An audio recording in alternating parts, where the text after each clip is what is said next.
નમસ્કાર, નિર્ભય ન્યૂઝમાં આપનું સ્વાગત છે અને આપણી સાથે હું છું કરણ। લોકસભાની ચૂંટણી નજીકમાં છે, એવામાં દરેક પક્ષ આ ચૂંટણી જીતવા માટે મહેનત કરી રહ્યા છે। લોકસભામાં ભાજપ પાસે 26માંથી 26 બેઠકો છે। છેલ્લી 2 ટર્મથી ભાજપ ગુજરાતમાં પોતાની જીત નોંધાવી રહ્યું છે, તો બીજી બાજુ કોંગ્રેસને માટે તો ખાતું ખોલવું પણ અઘરું ગણાઈ રહ્યું છે।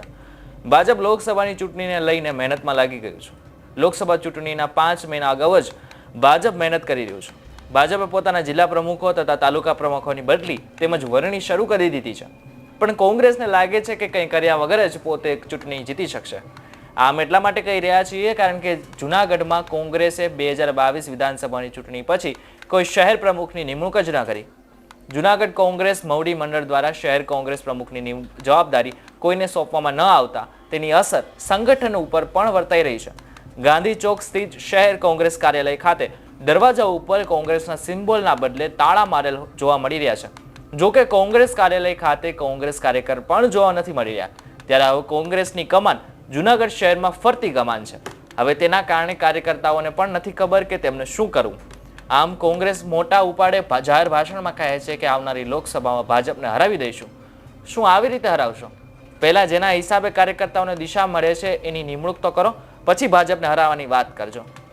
આ બાબતે કોંગ્રેસના કાર્યકર્તા અને પ્રવક્તા મિહિર મહેતાનું શું કહેવું છે તે સાંભળીએ।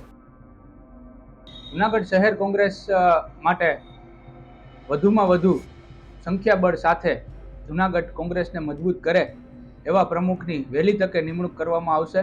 જે ગુજરાત પ્રદેશ કોંગ્રેસ સમિતિ અને જૂનાગઢ કોંગ્રેસ મવડી મંડળ જે કાંઈ નક્કી કરશે એ જૂનાગઢ કોંગ્રેસને શિરોમાન્ય રહેશે અને જે આવનારા પ્રમુખ હશે એ જૂનાગઢ શહેર માટે અને જિલ્લા માટે ખૂબ સારી કામગીરી કરશે અને સંગઠનને ખૂબ સારું આગળ લઈ જશે। જે અમારા કોઈ નવા પ્રમુખ આવશે એ ચૂંટણીને લઈને જે વિધાનસભામાં અમારી જ્યાં કાંઈ ભૂલ થઈ હશે એ ભૂલને અમે પાછી પુનરાવર્તન નહીં કરીએ અને લોકસભામાં વધુમાં વધુ મતથી અમે આગળ આવીએ અને વધુમાં વધુ લીડથી અમે જીતીએ એવા અમારા પ્રયાસો રહેશે।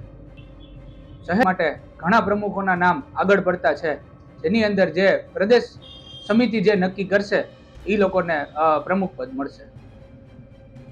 હવે જોવાનું એ રહ્યું કે કોંગ્રેસ આ ચૂંટણીને લઈને કોઈ પરિપક્વતા દેખાડે છે કે નહીં। પણ તમને મારો રિપોર્ટ ગમ્યો હોય તો આ વિડીયોને લાઇક અને શેર જરૂરથી કરજો તથા અમારી ચેનલ નિર્ભય ન્યૂઝને સબસ્ક્રાઇબ કરવાનું ભૂલશો નહીં। આભાર।